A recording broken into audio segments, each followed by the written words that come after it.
IVM. I get positively excited about paying my credit card bills nowadays. And it's all because of Cred.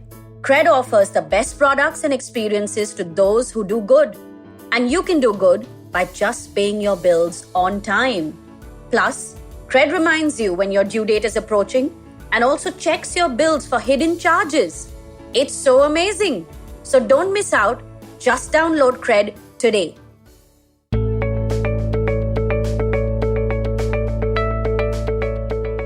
Hello, everyone. Welcome to the Positively Unlimited podcast. I'm sure you guys are enjoying this series of A to Z. It's been all about work-life balance. And if you're wondering, when did you start this series? When did you talk about work and life and balance? Well, go back to episode 177. That's where our journey began with the word A for ambition. Also, one of my favorite episodes in this series so far has been L for leadership, which I believe is episode 188. And the other one that I really enjoyed recording was financial freedom, which is episode 182. However, I'm going to keep going. And today's episode is the letter N. And the phrase that I chose is no means no. Well, all of us are very familiar with this phrase, and it's used in a very different context than what I'm going to be using it for today. When I say no means no, I'm not talking about sexual harassment, and I'm not talking about people in the office crossing the line. But rather, when I say no means no, I'm talking about saying no to those colleagues and peers who think it's okay to come and dump work on your plate under the pretext of asking for help. Yes, you know that person who can never do something on their own or almost always are stuck, and they turn to you and they say, hey, can you do this for me? Or hey, can you help me with that? Well, here's the thing. There are some of us who in our offices, in our teams, are the go-to people. We always have a solution. We'll always take on the extra work. We'll get it done. We may have 40 things to do, but don't worry, I will park my work aside and do what you need me to do.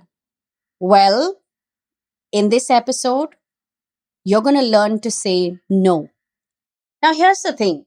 There is a very specific role that you are supposed to fulfill in your job as a member of your team, as a part of this organization.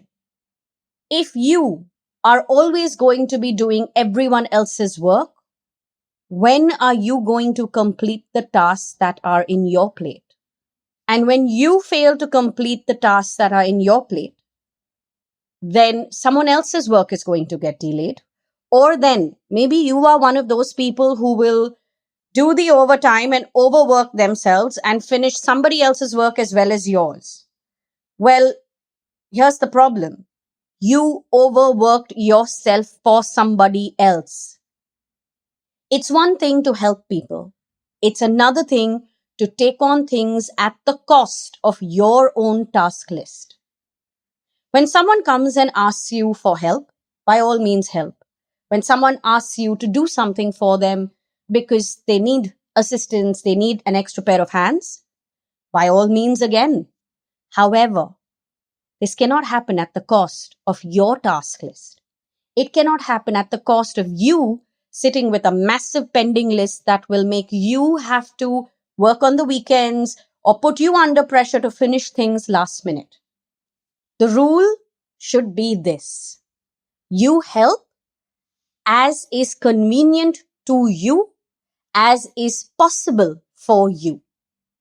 Which means that when someone asks you to help them, don't drop everything to help them. Instead, look at your task list and communicate to that person that sure, I can help you, but in a couple of hours at so-and-so time. Or once I finish this, then I can take up what you are asking me to do and have it finished for you. Now, at this point, if that person turns around and says, oh, but I have a deadline, you need to turn around and tell that person, I'm sorry, I would have loved to help you. However, I have a deadline too. Someone else's deadline is not necessarily more important than yours. and stop trying to people please all the time, especially in your work life. Now, some of you may argue that, but I must help my peers. What will they think of me? I don't want to come across as a selfish person. Shouldn't we all work together? Isn't that what teamwork is all about? Isn't that what being a team player is all about? Well, yes, but you have to know when. If your general mode of operating is to always do everything for everybody else, then how is that fair to you? What about your responsibility towards your own self? What about all the stress that you put yourself into? What about all the pressure that you put yourself under when you miss the deadlines you need to be meeting, or you leave those for the last minute, having helped somebody else? Nobody needs to be a sacrificial goat for anybody else. Your friends, your colleagues, your peers, when they come and ask you for help, you have two choices. Either you take on their workload, sometimes at the cost of your health, your mental peace, as well as your task list, right? Or then you figure out how to help them such that they still complete their own task. Which means that don't just take on the whole thing and say, I'll get it done for you. Why don't you show them how they need to be doing it if you know something better than somebody else? A lot of times, helping each other is about learning from each other, but which means one person needs to take on the role of a teacher. One person needs to be the one who's sharing the knowledge. Now, when this comes through a boss who is constantly delegating and giving random deadlines, well, you need to stand up and tell that boss that there are a bunch of tasks on your list and he needs to help you prioritize it. Because that is also one of the roles of that leader, of that manager. So if you have three things and all three have to be submitted at the same time, and you are one person and there are only that many hours which are not going to be enough for it, you need to take that to your boss and inform the boss that, look, these are the three things, which one is a priority, so that I can get that out first. And then depending on how much time I have, I can get the others done, or I can ask somebody to help me so that we get it out in time. The issue here is not that you will voice yourself and you'll be punished for it. The problem is how you voice yourself. Whether you have a conversation that makes you sound whiny and somebody who is only looking at problems and is unable to manage their workload, or as somebody who is walking in with solutions while highlighting a problem. In essence, today's episode is telling you to not be a people pleaser, whether with your colleagues, your juniors, your peers, or your bosses. Learn to say no. Learn to demand priorities. You need to set priorities and you need to demand the same from your colleagues as well as your leaders. Everything cannot be done at the same time, and so choices must be made. And no, you don't have to always be the one making those tough choices.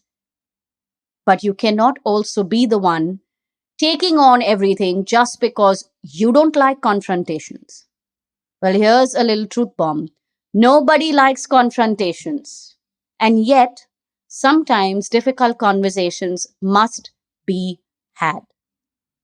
If you're wondering how to say no, because that's a really, really tough one for so many of us, well, you need to head to my Instagram.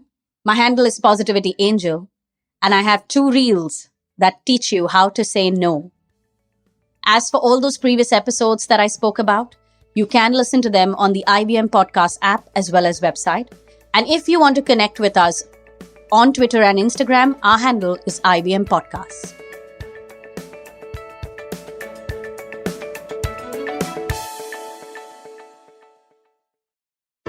I hope you enjoyed that show. If you aren't following us on social media, please do. We're IVM Podcasts on Twitter, Facebook, and Instagram. I would like to thank the sponsors on the network this week, Cred, Ciet, and PayPal. Thank you so much. You make everything possible.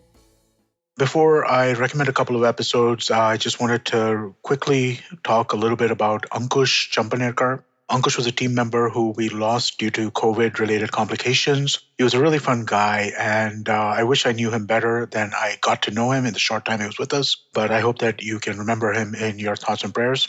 Also, quick reminder about Pod for Change, the initiative set up by the podcasting community, along with Give India, the NGO partner. You can go to tinyurl.com/Pod for Change India, and I'm sure that it would be much appreciated any donations that you could give. With that, let me quickly give you a couple of highlights from this week. Aditi Mittal was on Cyrus Says. Great episode, do check that out. On the Habit Coach, Ashton talks about using the word impossible and suggests some better alternatives. On Advertising is Dead, Varun was joined by Harsh Lal, the co-founder of the Soul Store. On This Round is on Me, Gauri talks to Pankit Desai, who is the co-founder and CEO of Secure Tech. And finally, I'd like to mention that we have a new show called Tere Mere Raste, hosted by Chetna Chakravarthy. This time it's a trip to the beautiful blue city of Jodhpur, but every week he's going to tell you about his travels as a photographer. It's really well put together, really well done. I couldn't be more excited about the show. Please do definitely check that out. And with that, I hope we see you again next week. Working Monday to Friday glued to your chair making you feel dull? Worry not. Get your 5-minute weekly dose of travel around the world with Postcards from Nowhere. Join me every Thursday as I explore the strange, obscure, and fascinating parts of the world and bring out facets of travel you may not have thought of before. You can find us on the IVM Podcast app, website, or wherever you get your podcast from.